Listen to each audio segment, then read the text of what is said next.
Assalamualaikum warahmatullahi wabarakatuh. Waalaikumsalam warahmatullahi wabarakatuh. Halo sobat cakep semua, bertemu lagi di Kaktus Jendela. Yeay. Nah, untuk episode kali ini kita akan membahas tentang toxic friendship. Widih. Nah, menarik bukan pembahasan kita pada episode kali ini?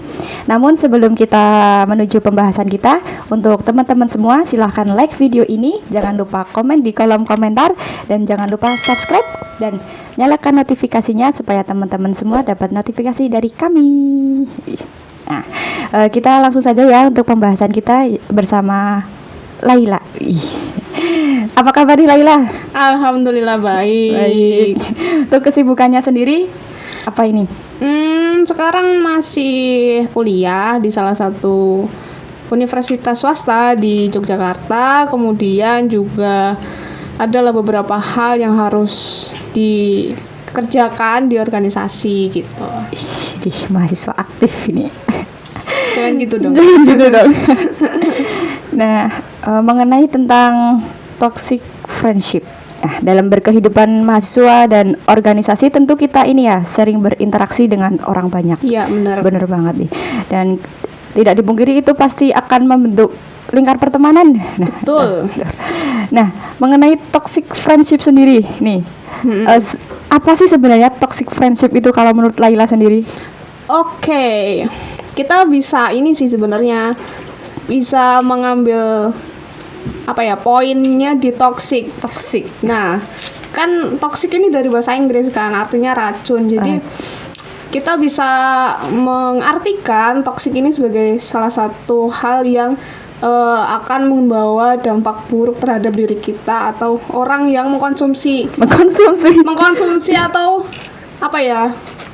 bukan menggunakan sih, tapi ya mengkonsumsi racun, makanan atau apapun yang beracun gitu kan. Nah, kalau untuk toxic friendship sendiri berarti bisa diartikan sebagai suatu hubungan atau suatu pertemanan yang di dalamnya akan berdampak buruk terhadap diri kita atau orang yang menjalani suatu hubungan pertemanan gitu.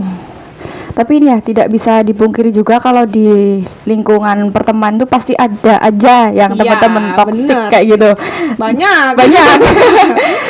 Tapi dari banyaknya ini tuh sebenarnya tuh toxic friendship itu bisa kita ini nggak sih kita kenali kayak apa sih ciri-cirinya kalau dari gelagat. Oke, untuk kalau ini sepemahamanku aja ya. Jadi mungkin ya teman-teman yang nonton atau mungkin Mbak Rizka sendiri udah pernah ngerasain rasanya punya teman-teman yang toksik gitu loh. Yang pertama merugikan kita. Merugikan nih. Terus kedua adalah mereka tuh selalu berorientasi kepada dirinya sendiri gitu loh. Misal merasa dirinya tuh paling paling dihargai, harus apa-apa harus dirinya gitu loh. Jadi orientasinya selalu ke dirinya sendiri gitu. Kemudian adalah dia bukan pendengar yang baik gitu. Bukan pendengar yang baik. Iya. Ya mungkin Mbak Rizka udah tahu sih, maksudnya pendengar yang baik itu klasifikasinya kayak mana gitu loh. Pendengar yang baik itu kan mendengar tanpa judgement, nggak membandingkan dan sebagainya gitu. Nah, teman-teman yang toksik ini bukan pendengar yang baik. Kenapa? Karena pasti orientasinya akan membandingkan pertama. Kayak kamu sih mending. Kata-kata mending itu kayak mending gitu. Kamu tuh mending lah daripada aku kayak gitu loh. Pasti akan selalu kayak gitu. Kalau teman-teman yang nggak support lah gitu kan. Kemudian apalagi ya, mereka tuh cenderung egois gitu loh. Jadi mementingkan dirinya sendiri. Misal contoh egois. Egois tuh pokoknya mementingkan diri sendiri, kayak lupa gitu loh. Kan misal kita bukan egois ya. Kita sebagai teman yang nggak toksik gitu. Kita kayak kemana-mana, aku ingat ini, aku ingat ini, aku pengen beliin ini buat dia, aku pengen beliin ini buat Rizka misalkan, kan selalu ingat toh. Nah kalau teman-teman yang toksik tuh biasanya yaudah kepentingan diri sendiri aja gitu loh, kayak kemana-mana yaudah buat aku aja, orientasinya ke diri sendiri. Ya self center tadi sih sebenarnya. Terus yang terakhir adalah apa ya, bergantung. Jadi apa ya, bergantung ini tuh gimana ya, susah-susah gampang sih. Jadi teman yang toksik adalah mereka itu cenderung menggantungkan permasalahannya atau dirinya itu ke orang lain gitu loh. Jadi misal kalau apa-apa, padahal dia tuh bisa mengusahakannya itu sendiri, tapi dia tuh menggantungkan hal yang bisa dia lakukan sendiri itu ke orang lain. Misalkan nih terkait tugas. Aduh, ini sering banget sih kayaknya tugas. Apalagi kita selaku mahasiswa kan, sering banget mendapat tugas dari dosen, dan atau mungkin teman-teman yang masih siswa di SMA atau SMP gitu, sering dapat tugas kelompok dari guru-guru gitu kan. Itu kan kadang pasti ada aja kan, entah 1-2 orang yang nitip nama doang gitu kan, karena merasa bahwa oh ini tuh dipercaya gitu loh, ternyata dipercaya bisa mengerjakan tugas itu. Jadi yaudahlah aku mempercayakan ini, tapi kan nggak bisa selamanya seperti itu menggantungkan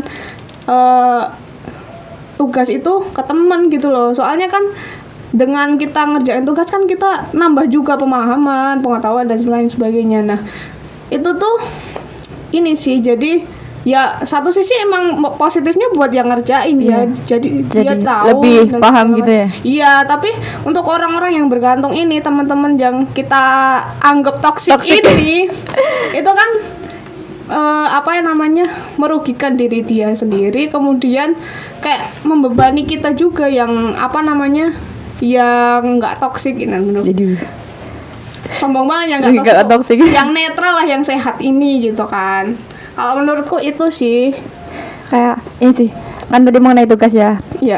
Pernah nggak sih kayak merasa ketika apa ya, kan tadi banyak tugas ya dari dosen dan lain sebagainya, merasa kalau waktu ada tugas itu kita mendadak dapat temen tuh banyak. Parah nggak sih? Parah banget. Kalau nggak ada tugas kita kayak ya udah jalan sendiri. Kayak gitu. Mereka tuh datang pas butuhnya doang gitu. Tapi kalau teman-teman ya seperti itu, apakah bisa kita sebut sebagai toxic friendship atau gimana nih? Tergantung sih. Kadang kan ada temen yang melabeli itu dengan kasihan. Kasihan sih, tapi ya udah deh, ya udah masukin aja, nanti kasihan. Tapi ada juga orang-orang yang tegas mengatakan atau apa ya, mempertegas posisi bahwa ya udah dia nggak ngerjain, ya udah nggak usah dimasukin, dinilai, dan itu nggak apa-apa sih, itu kan hak setiap orang juga. Seru banget ya pembahasan kali ini. Nah tapi untuk apa ya, toxic friendship ini tuh pasti kalau sudah disebutkan dari apa ya tadi, pengertian dan ciri-cirinya itu pasti memiliki dampak nih. Kalau dampak untuk yang pertama untuk diri kita sendiri nih, apa nih Mbak Lena yang bisa dirasakan, yang sudah dirasakan? Dampak kayaknya banyak negatifnya sih. Banyak negatifnya. Terutama untuk mereka-mereka yang nggak enakan nih. Aduh, siapa nih kaum nggak enakan di sini? Kaum nggak enakan nih kalau misalnya punya teman yang ini apa namanya, punya teman yang toksik, tapi dia nggak enakan gitu kan. Kayak mau nolak tapi nggak enak, mau ini tapi nggak enak gitu. Nah mungkin dampak apa namanya, dampak buruknya kita tuh jadi apa ya, serba salah nggak sih? Serba salah. Kayak mau ini tapi gimana, tapi kalau kayak gini tapi gimana gitu, kayak serba salah gitu loh. Itu sih. Terus dampak buruk dari toxic friendship yang lainnya adalah kadang tuh apa namanya, membuat kita nggak berkembang gitu loh. Nggak berkembang karena mungkin ada beberapa temen yang kayak seakan-akan tuh mengontrol hidup kita gitu loh. Misal kita punya temen satu itu, tapi dia tuh kayak membatasi pertemanan kita gitu loh. Oh iya paham. Misal aku temenan sama dia, tapi dia tuh melarang kalau aku tuh Teman berteman sama sama yang yang lain lain. gitu loh, karena ngerasa bahwa ya udah temen lu tuh aku aja Iya. gitu loh, temanmu aku aja gitu loh. Padahal kan kita tuh memperluas atau menambah relasi kan adalah hal yang wajib kalau menurutku. Jadi kita punya banyak relasi, punya banyak kenalan di mana-mana gitu loh. Nah, teman-teman yang kayak gitu kadang membuat Lingkar pertemanan jadi sempit iya, ya. lingkar pertemanan jadi sempit, terus kita juga nggak berkembang gitu loh. Terus apalagi ya dampak negatifnya, mungkin Mbak Rizka juga tahu sih sebenarnya. Kayak misal Tertekan gak sih? ya tertekan, terus merugikan kita baik secara materi ataupun non materi gitu kan kadang ada tuh temen yang minjem Oh, tapi iya. giliran ditagih besok gitu Besok-besok. Aduh, relate Itu banget. ya udahlah, kadang kan kita ya wes lah ikhlasin aja Iya. gitu kan. Ya kayak gitu-gitu sih. Kadang non materi juga membuat kita kalau yang overthinking jadi kepikiran, mau gini takut salah, mau gini takut iya. salah karena nggak enakan dan segala macam gitu sih. Tapi pernah nggak sih kayak Mbak Laila tadi kayak punya satu temen yang toksik, tapi tuh kamu tuh butuh dia. Sebenarnya kamu butuh, tapi menurut kamu dia tuh toksik, kayak mengekang kayak gitu loh. Kayak tadi misalnya kamu kalau nggak sama aku nggak boleh kayak gitu. Kalau sekarang sih enggak sih, karena kayak semakin dewasa kita, semakin gede tuh kayak filter pertemanan tuh pasti ada gitu loh, langsung terfilter gitu loh kalau aku. Dan bersyukurnya aku adalah dari dari SMA kalau nggak salah, iya dari SMA tuh udah langsung tersaring dengan sendirinya gitu loh, kayak ya udah pada akhirnya dipertemukan dengan orang-orang yang masya Allah hebat-hebat, terus teman-teman yang progresif, yang kritis, terus sampai sekarang pun kayak ya ampun, kayak ya Allah bersyukur banget gitu loh dipertemukan dengan teman-teman yang nggak toksik, yang punya lingkungan pertemanan yang sehat. Tapi aku kalau ngelihat dari berita-berita atau surat kabar gitu, ya miris juga sih untuk teman-teman yang mereka tuh pengen keluar dari situ tapi nggak bisa karena ada beberapa hal gitu loh. Kalau aku sendiri sejauh ini nggak pernah sih ketemu orang yang kayak gitu, karena sejauh ini langsung terfilter dengan sendirinya pertemanan itu. Ketika aku nggak nyaman sama suatu perkumpulan atau pertemanan, ya udah otomatis aku hilang aja, menghilang aja gitu kan. Kalau aku itu sih. Berarti untuk menghadapi teman yang setoksik itu, berarti gimana ya? Tadi kan disebutkan juga kalau kadang itu sebagai yang nggak enakan nih, nggak enakan dalam lingkar pertemanan yang toksik itu, pasti dia kalau mau ibaratnya mau keluar dari zona itu pasti susah. Iya. Ini ada tips nggak sih dari Mbak Laila yang tadi bisa menghilang dari lingkup yang toksik seperti itu? Mungkin ini sih kalau dari aku, yang pertama adalah kita sadar bahwa dia itu nggak berdampak, bukan nggak berdampak baik sih, tapi nggak signifikan pada hidup kita. Dampak positifnya itu nggak terlalu banyak. Kalau istilahnya itu mudorotnya banyak gitu loh. Kita ketika berteman dengan dia tuh banyak mudorotnya, kayak misal kalau di pergaulan remaja zaman sekarang kan kayak ngajakin mabok, ngajakin sampai setoksik itu, terus ngajakin balapan liar dan segala macam. Apalagi sekarang kan lagi rame-ramenya nih klitih toh. Oh iya, itu kan salah satu dampak dari toxic friendship juga kalau kataku. Nah, gimana caranya? Yang pertama yaitu kita sadar bahwa dia tuh nggak cukup membawa dampak positif terhadap diri kita, dan kemudian kita harus mulai memberanikan diri untuk untuk keluar dan speak up. Nggak harus speak up sih, tapi Langsung Kan- dengan tindakan gitu ya. Iya, dengan aksi aja gitu, kayak misal kita udah ngerasa nggak nyaman, ya udah gitu loh.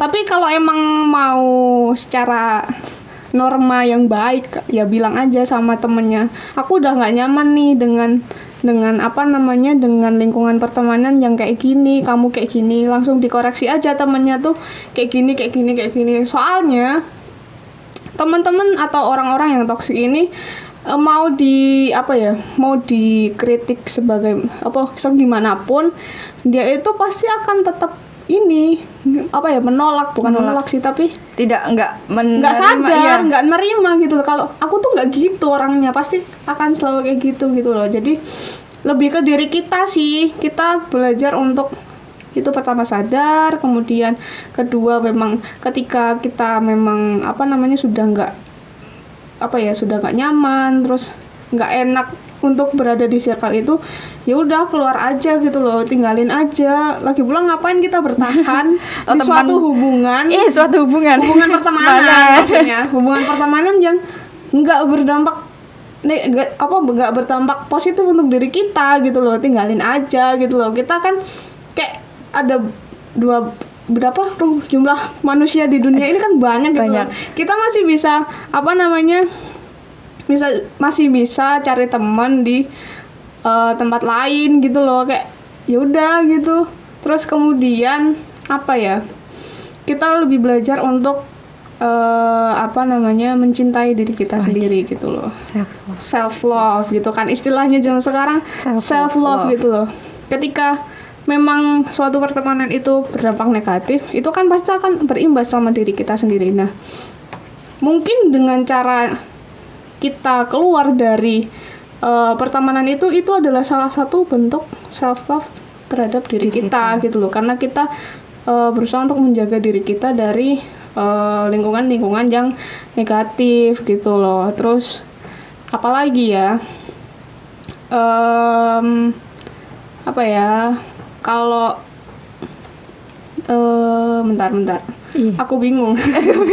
Soalnya tuh tiap orang pasti akan beda metode untuk keluar dari itu sih. Untuk keluar dari untuk keluar dari sebuah hubungan yang toksik gitu loh. Mungkin aku bisa dengan main keluar aja, tapi orang lain belum tentu. Apalagi orang-orang yang nggak enakan itu pasti mikir 1000 kali untuk meninggalkan teman yang satu ini. Apalagi ketika dia tuh ngerasa dia toksik tapi butuh, iya. Itu kan mikirnya berulang kali gitu loh. Jadi mungkin apa yang aku katakan, tips-tips yang aku katakan belum tentu relate sama teman-teman semua. Mungkin teman-teman semua bisa mencari metode-metode untuk diri teman-teman masing-masing gitu kan. Gimana caranya bisa keluar dari keluar dari sebuah hubungan yang toksik gitu loh, hubungan pertemanan yang toksik. Soalnya ya ada yang mereka terlalu baik gitu. Kadang kan terlalu baik, kayak ya udahlah tetap temenan, kayak Percaya dia pasti berubah. iya, percaya kalau dia tuh suatu saat pasti berubah gitu kan. Tapi kan perubahan seseorang kan nggak langsung sehari 2 hari gitu kan. Perubahan seseorang kan itu pun ketika dia mau berubah. Kalau nggak mau gimana? Jadi itu kembali ke diri kita sih. Ketika memang kita nggak nyaman, ketika memang kita ngerasa kalau hubungan ini tuh udah nggak sehat, ya udah keluar aja gitu loh. Toh semakin dewasa kita, itu tuh circle pertemanan akan otomatis mengecil gitu loh. Kayak semakin sedikit. Akhirnya cuma orang-orang itu aja. Gitu sih kalau dari aku. Mantap banget nih. Jadi untuk teman-teman semua yang sedang merasakan berada di lingkaran toxic friendship, ya ini ya bisa dicoba tips-tips dari Mbak Laila. Tapi tadi tetap diingat ya bahwa tips-tipsnya belum tentu relate juga, tergantung individu masing-masing. Nah, seperti itu. Mungkin ini apa sih? Ada pesan-pesan atau apa nih untuk teman-teman di sana yang nggak enakan? apa ya? Soalnya sejujurnya aku juga cukup gak enakan Cukup orangnya. enakan. Jadi agak susah kalau untuk diminta memberikan tips-tips bagaimana caranya, bagaimana solusinya gitu loh, Kak. Tapi kalau yang aku berusaha untuk terapkan adalah kita tuh berhak atas keputusan diri kita gitu loh. Jadi kadang kita tuh terlalu dengerin omongan orang untuk membuat keputusan ini, membuat keputusan itu, melakukan ini, melakukan itu gitu. Jadi belajar untuk apa ya? Belajar untuk membuat keputusan sendiri gitu loh. Jadi kayak nggak usah dengerin omongan orang, nggak usah dengerin omongan orang dulu. Kita belajar untuk ya udah, ini kan aku yang ngelakuin, aku yang tahu kapasitasku sebagai seorang individu. Jadi ya udah, belajar untuk membuat keputusan yang menurut kita baik dan bisa kita lakukan sesuai dengan kondisi kita sekarang gitu. Nah, itu ya. Karena apa ya, yang sebenarnya itu yang tahu tentang diri kita itu hanya diri kita sendiri ya. Iya. Ya, seperti itu. Mungkin ini ya cukup pembahasannya atau mau apa nih, sharing-sharing lagi Mbak Laila? Apa ya?